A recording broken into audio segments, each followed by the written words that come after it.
Guys ఈరోజు నేను మీకు సంవత్సరం అంతా నిల్వ ఉండే గ్లాస్ కొలతలతో మామిడికాయ ఊరగాయను చూపిస్తున్నాను. అదే ఆవకాయ చూపిస్తున్నాను, కొత్త ఆవకాయను.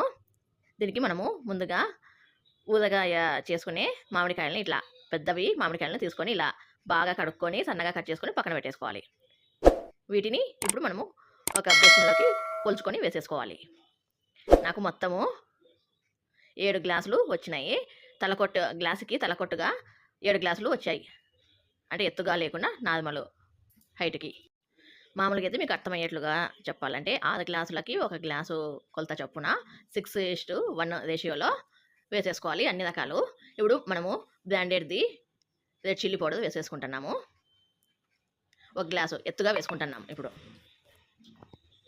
7 గ్లాసులు కాబట్టి మామూలుగా అయితే 6కి 1 కదా, 7 గ్లాసులు ఉన్నాయి కాబట్టి మామిడికాయ ఉప్పులు కాబట్టి 1 గ్లాసు ఎత్తుగా రెడ్ చిల్లీ పౌడర్ తీసుకుంటున్నాం. అది కూడా 3 మ్యాంగో మిర్చి పౌడర్ తీసుకున్నాము. అలాగే దీంట్లోకి ఉప్పు ముక్కల గ్లాస్కి మనం వేసుకున్నాం. పావు గ్లాస్ తక్కువ వేసుకుంటున్నాం.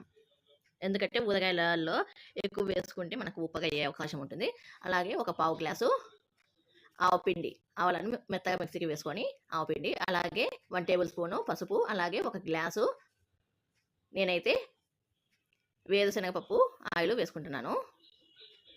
శనక్కాయ నూనె వేసుకున్నాను. ఇవన్నీ వేసేసుకొని చేతికి గ్లౌజ్ వేసుకొని కలుపుకుంటున్నాను గైస్. మీకు చేతులు మంటగా అనిపిస్తాయనే పట్టయితే ఇట్లా వేసేసుకొని చేతులతో కలుపుకునేది ఇష్టం లేకపోతే కింద ఒక స్పూన్ని బాగా కడుక్కొని తేమ లేకుండా బాగా తుడుచుకొని ఒక గరిటెతో కానీ స్పూన్తో కానీ బాగా కలుపుకోండి గైస్. ఇలా దీన్నంతా కలుపుకుంటే మనకి ఇలా ఉంటుంది. దీన్ని మనము ఇలా కలుపుకున్న మామిడికాయనంతా ఇలా ప్లాస్టిక్ డబ్బాలోకి అలాగే జాడీలోకి వేసుకుంటున్నాను.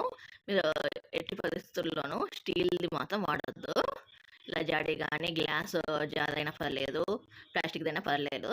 ఇలా 3 రోజుల తర్వాత ఊడితే మనకు ఇట్లా తయారవుతుంది గైస్. మనకు ఎంత